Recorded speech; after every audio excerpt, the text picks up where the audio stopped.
welcome to another episode of Let's Chat Reality. I'm Michael. And I'm Molly.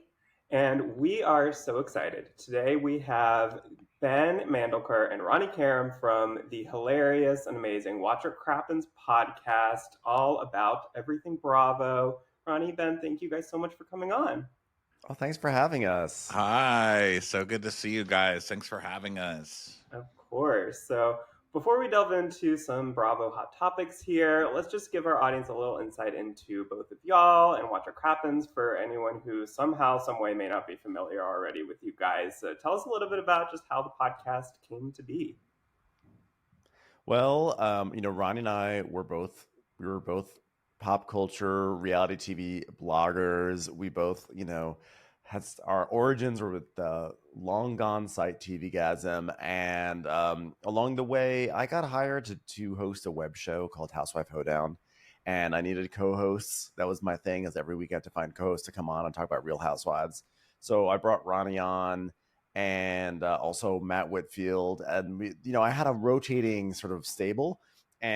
But like Matt, Ronnie, and I had like the best chemistry. And when that network went down, it sort of, it shuttered. That was hosting the web show. We were like, let's just keep on doing a podcast. Let's like keep on doing this, but in podcast form. So that's what we did. We started Watch What Crappens 12 years ago, 2012. And it just like, we just had so much fun. And after the first year, Matt left because he had like actual professional opportunities. He was at Yahoo Entertainment at the time. And so Ron and I were like, well, we'll just keep on doing it. And we just did. And right place, right time. Serial happened not too long after that. Podcasts became cool. Everyone started listening. And, Watch What Crappens, we just rode the wave, and we continue to ride the wave.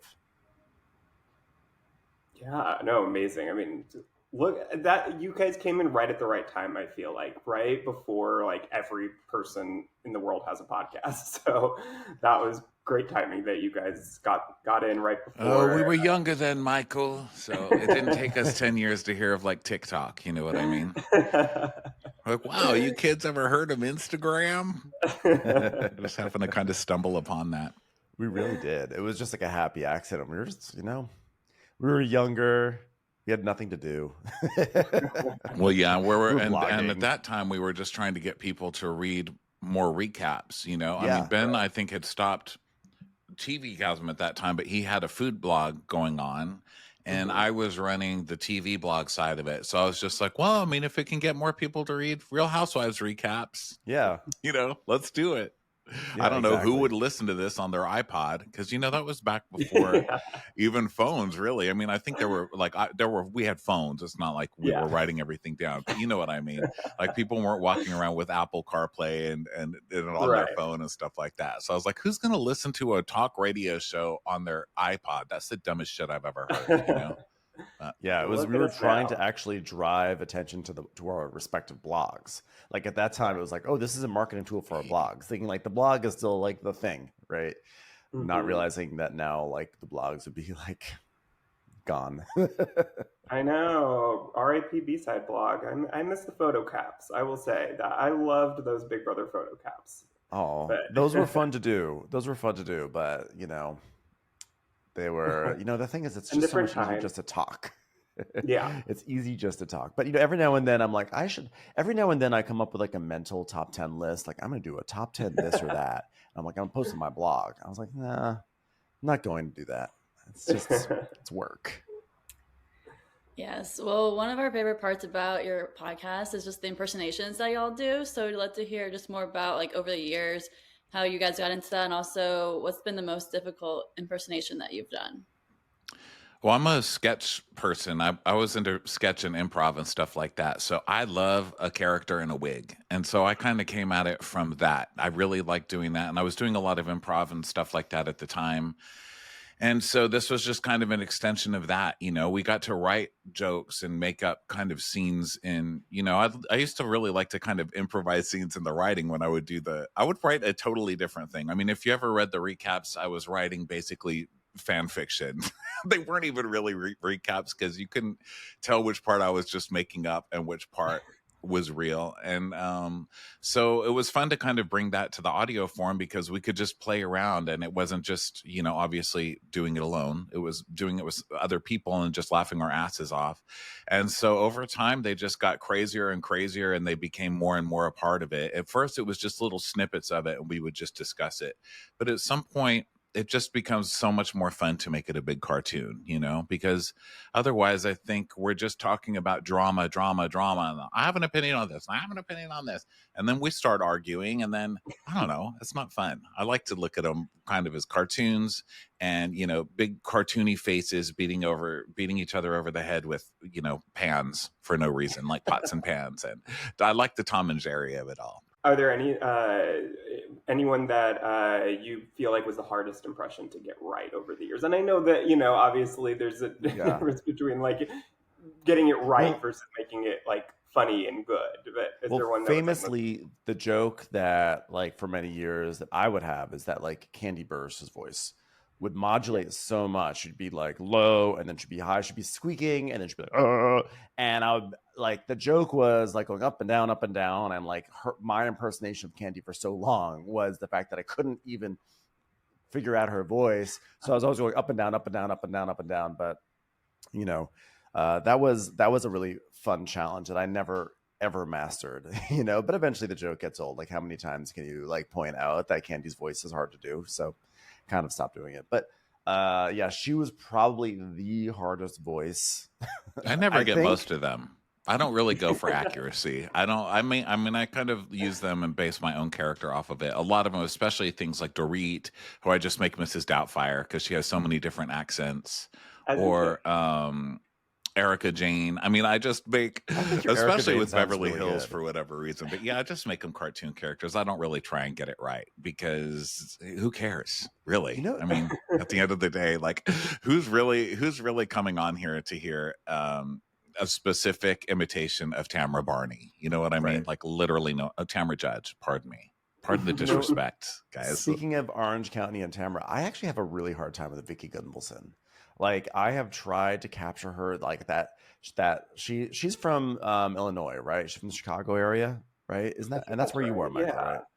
So I am trying to respect your region but I always sometimes I veer into Minnesota from Chicago. And then like she does have that kind of bubbly, like that bubble in her throat sound.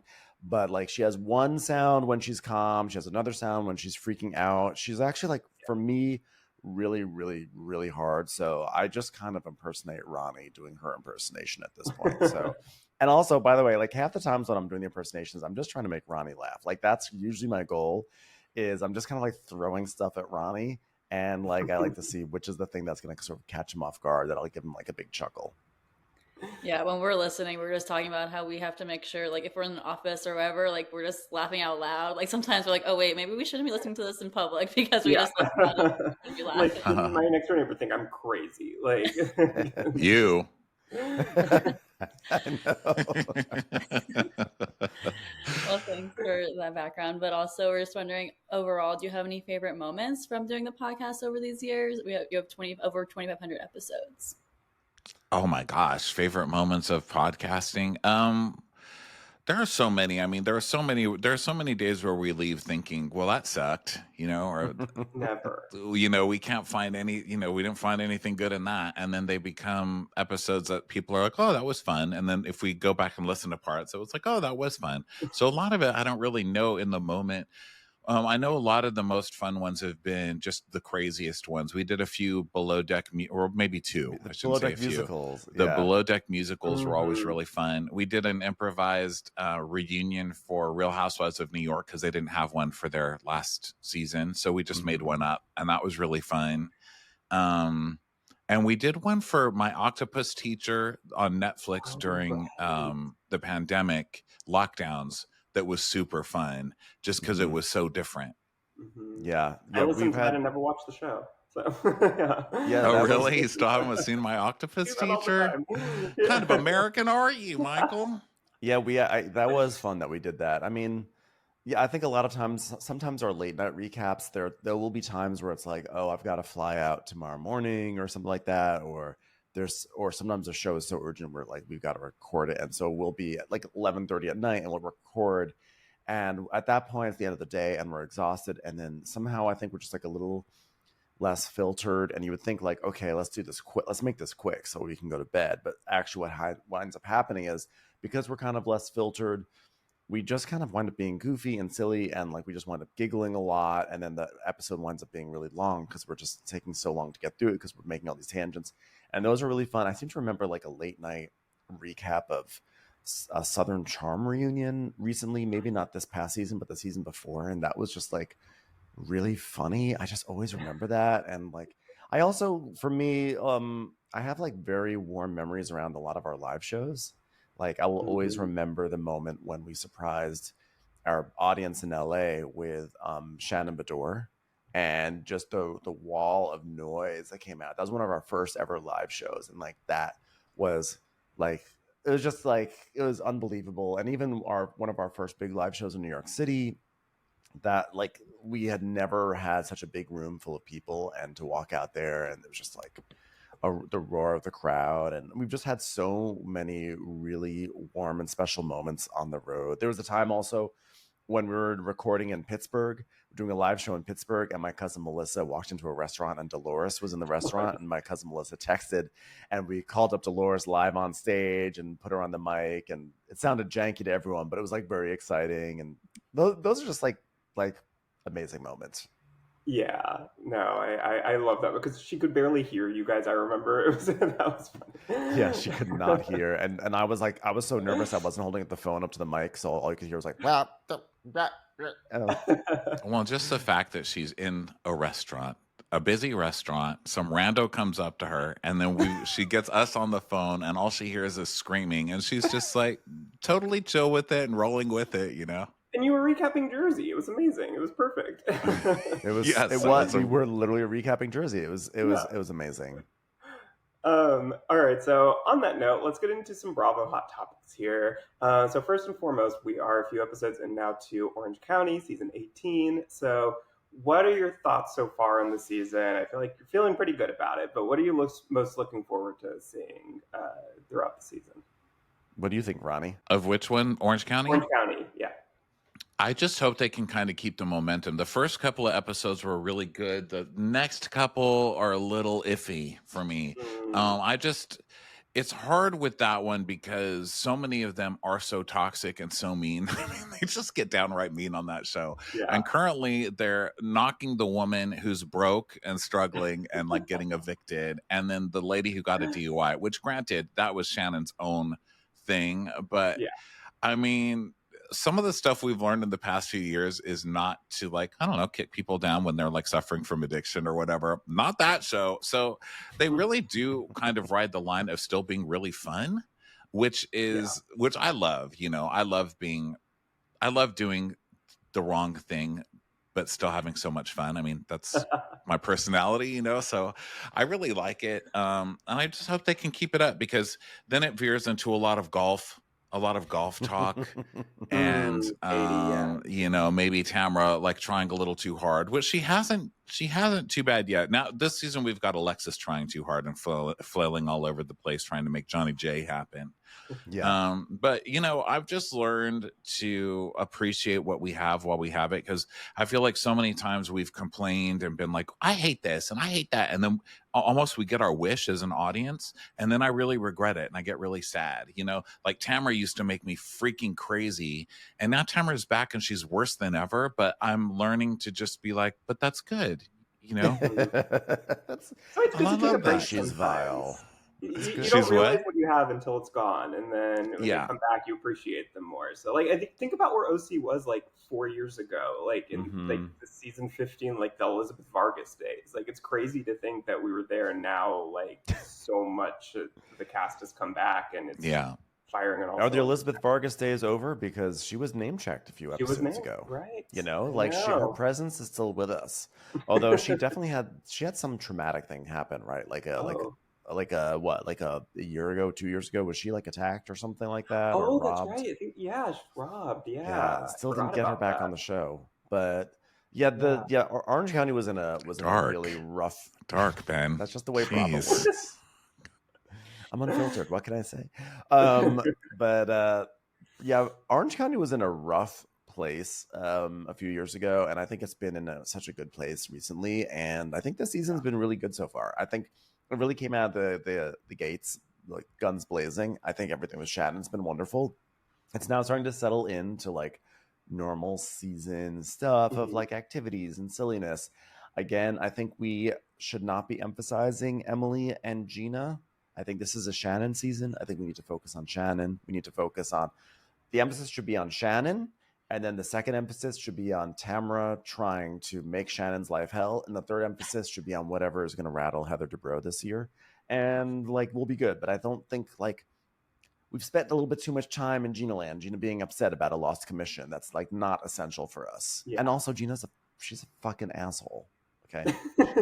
That needs to be highlighted. I love how I feel like by the end of the last recap, y'all were so like up on Gina, and now a week has passed. I was not up on Gina at all. I was definitely not up on Gina. I think Gina is awful, awful, awful. If somehow like I sounded like I was up on Gina, then that's a failing on my I guess mostly Ronnie had forgiven Gina, or it seemed like. Well, she went on Watch What Happens. You know, she's really good at realizing how she's coming off and then fixing it. And I think a lot of housewives, and this is actually a problem with Gina, I think a lot of, really I'm saying housewives, but really anybody on this channel, the really successful ones are so delusional that they start spinning out of control and they can't control the narrative anymore. They have no idea how they're coming off, and every time they try to fix it, they make it worse and worse, and they end up becoming Dorinda in a glitter turban with lipstick all over her face, screaming at the entire crew.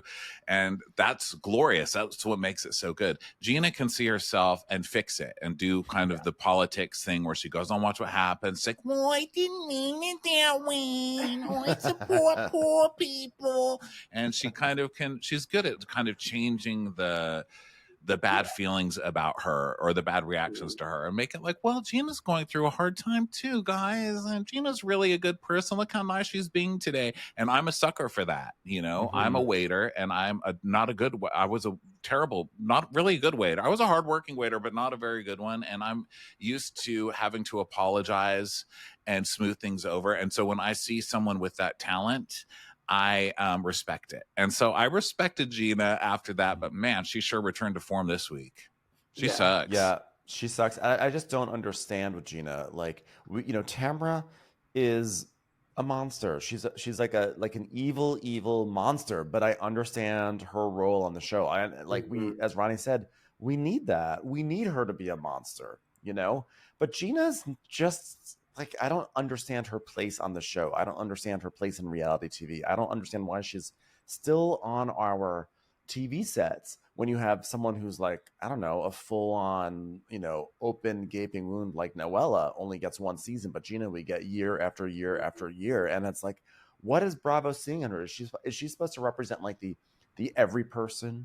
Is she supposed to be our way in? Because she definitely is not. But I will give her some credit, which is that she really has moved away from her like word art and like Marshall's, decor that she hasn't. You've seen this week's episode. You've seen the screener of this week's episode. What are you talking about? I don't remember like her crazy art in this episode. I really don't. We haven't talked about it yet, but it's a lot. She just moved into her own places. Yeah, it's all word art, Ben. I just totally did not see it. Yes. Maybe she got a new place and that word art came out of the attic. I don't know if Trevor or what's his name, Travis was like, listen, it's just so many people here to have so many words on the wall. Maybe we can put some in the closet. I don't know what it was that Travis kind of calmed that down, but it's all back.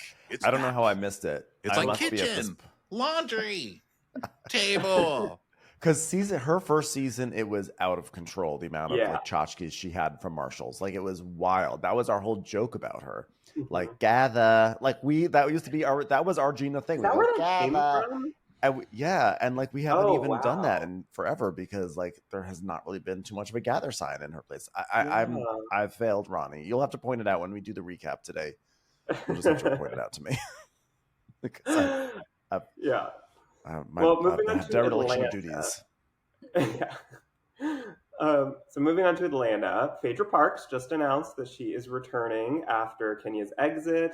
Now we saw that Heavenly Kimes from Married to Medicine seemed to confirm on where else other than her YouTube channel that there is some truth to the rumor that Phaedra left Married to Medicine because she invited Apollo on the cast trip for that, and Phaedra was upset about that, I guess. So what are your thoughts on Phaedra coming back to Atlanta? Are you excited about it? Do you think that's the right move after Kenya's exit?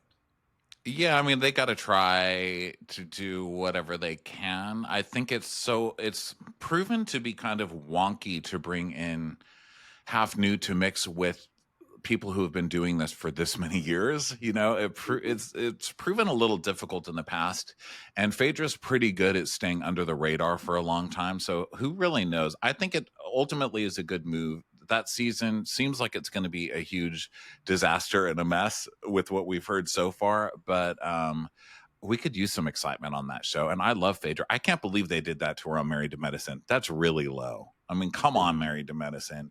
And that's a good show. But they just were doing that last year, insisting, we didn't invite Curtis and Jackie to the place where Curtis was caught having an affair on Jackie on purpose. What? It's just an accident.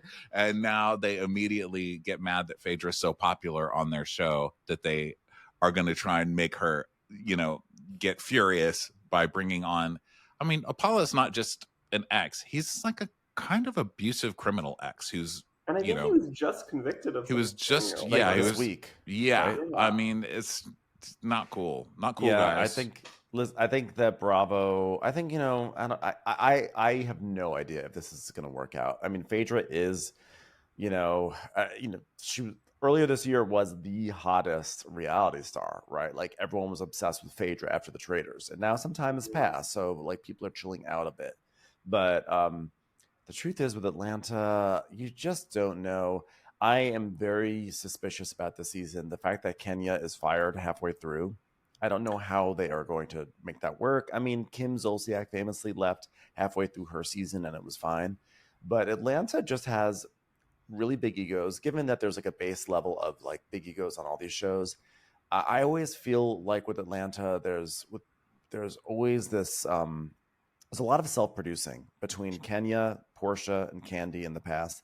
I thought Candy has self-produced well because I always felt like Candy kept herself accessible, but Kenya really closed herself off, and I think Portia did too. And Portia's coming back. I don't know what it's going to be like. I don't know if they're going to get the memo like, oh, we got to do this, otherwise we're all going to be gone, or is it going to be more of the same?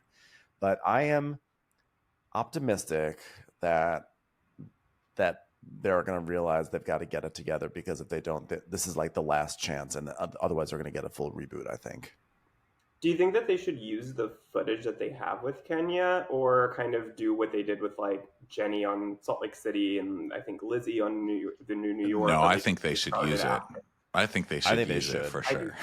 Yeah. It's like, I mean, they have to, because we all know what's been going on. I mean, I'm sure you guys have heard all this stuff happening on New Jersey, where supposedly they cut all this stuff out of the finale, which leaked, which is how people know. Well, it didn't leak. I mean, people get screeners. But they cut a bunch of stuff out of that confrontation where Teresa supposedly had all this evidence against Marge, and they cut it all out to make Teresa look stupid.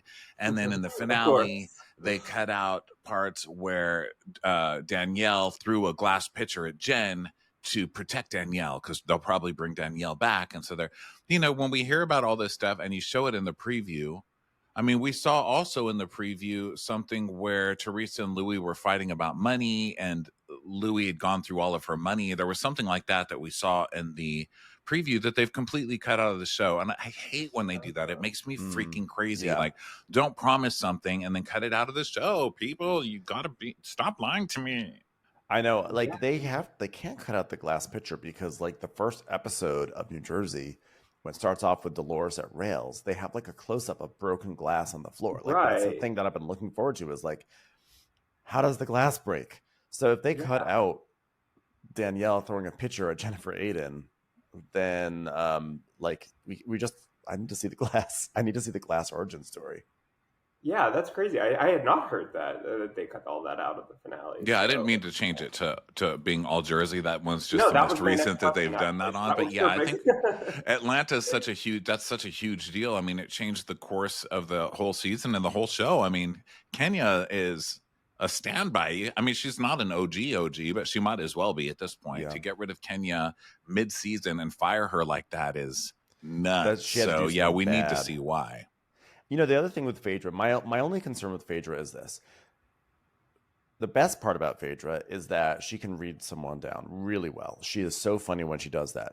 The worst part of Phaedra is that she also is very, very careful about what we get to see of her. She really shrouds herself.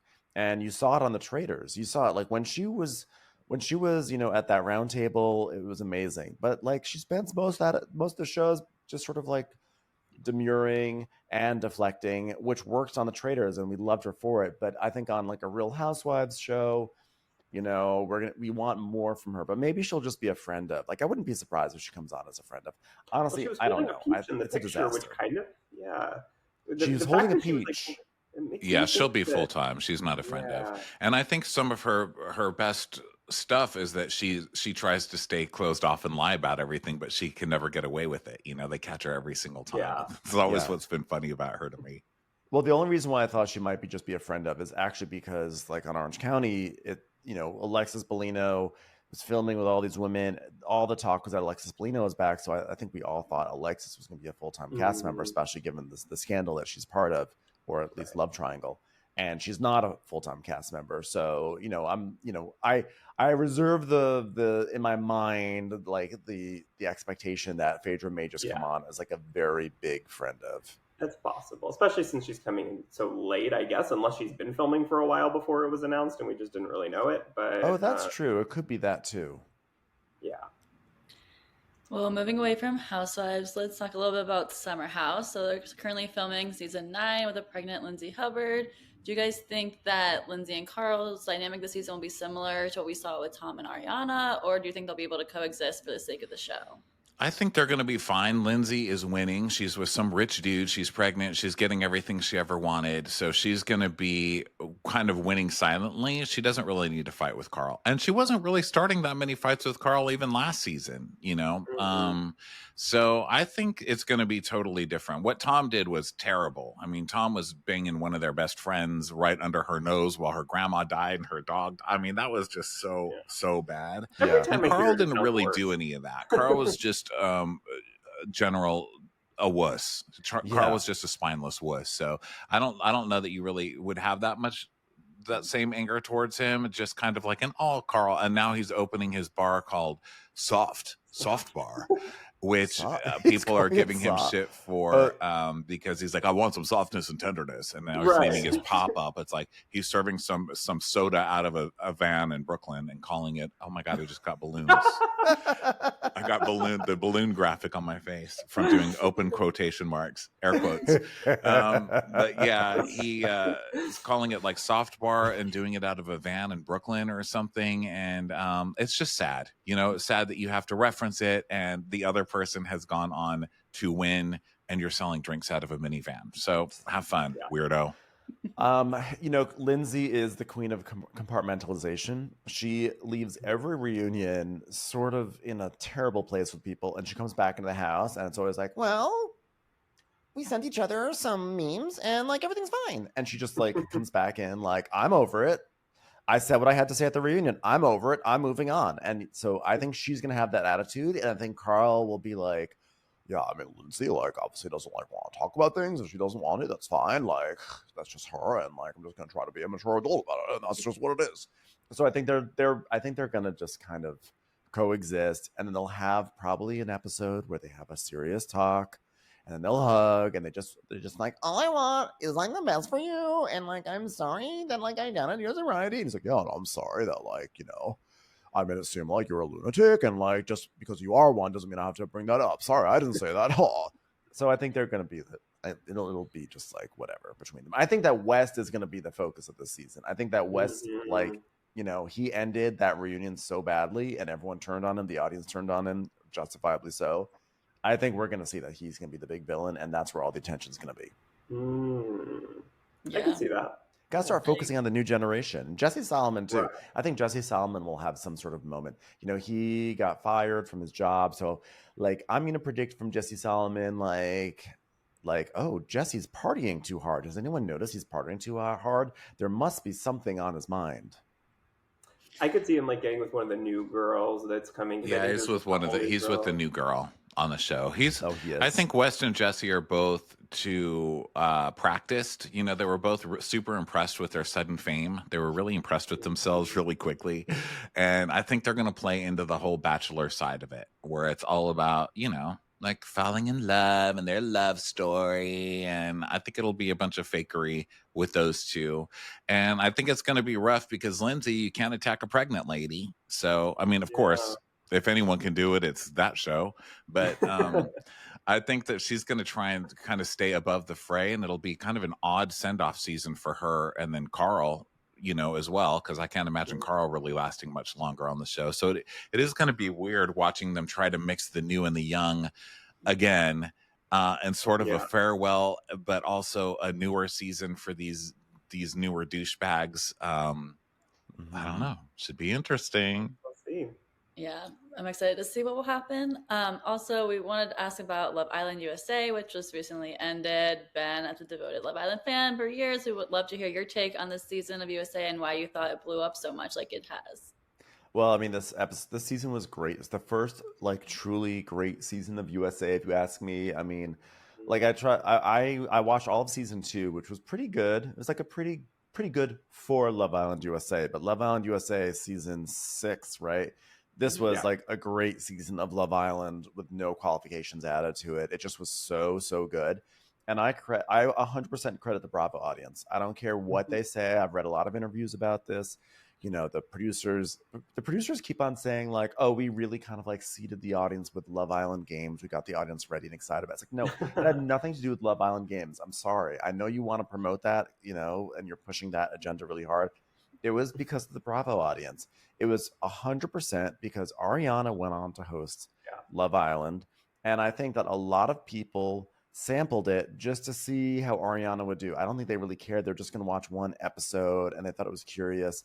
And then I think they sort of stuck around. They thought it was amusing or funny or whatever. And I think that drove it. And the thing is, the Bravo audience is just so good about driving pop culture conversation. You know, I know this for a fact. I know that NBC Universal looks to the Bravo audience as like an example of like how to create like a fan, not experience, but like that is like the paragon for like what these networks are all trying to strive for, is to create a fandom like the Bravo one. And once people start like talking, once now Love Island now can like people can include it on all their podcasts and all their Instagrams. Now all of a sudden the show has so much more exposure, and then with that exposure, now people are seeing it. All of a sudden they're seeing Love Island shit where on Two Judgy Girls, on Crappens, on places where they wouldn't normally see it, and they think, well, now I got to check it out, and then just blows up from there. And then once everyone's watching it, then everyone's talking about it, then at that point, critical mass. It's a very long way of saying it's because of us, not me and Ronnie, but because of us as Bravo peeps, you know? Yeah. And what are you hoping to see on the reunion?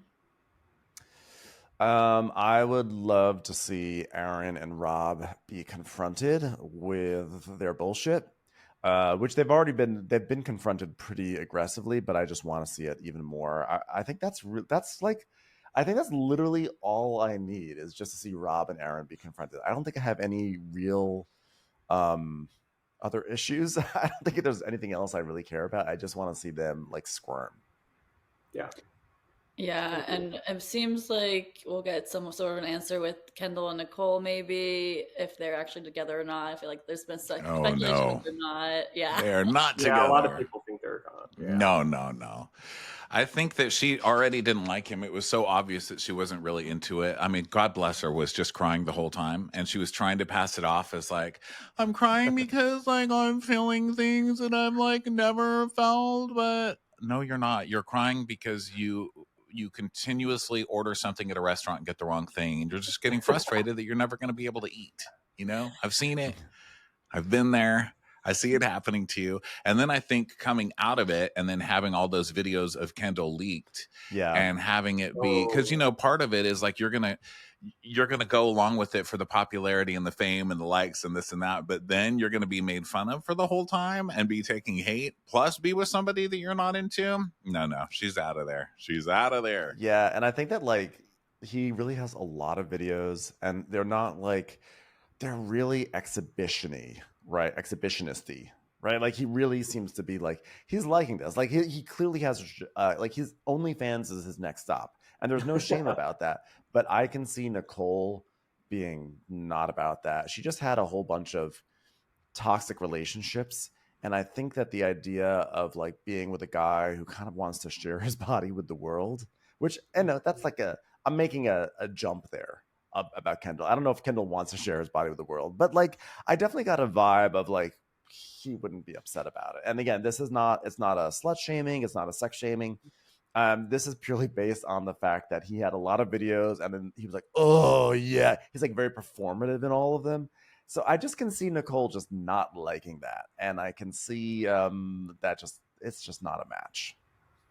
Yeah, well, we hope that the next seasons of Love Island can live up to this, because this was obviously an amazing season. And we'll hope I just want to say also UK is still going on Hulu. I think it wrapped in the UK this week, but I mean, I'm on episode 60 of it. It is going, and it's a really, really good season. So if you're feeling like you know, with Love Island withdrawal, like definitely check out Love Island UK this season. There's more than enough episodes to keep you entertained for a long time, and so like it's really good. Yeah, I definitely will watch that as well. And anything you guys want to plug before we go?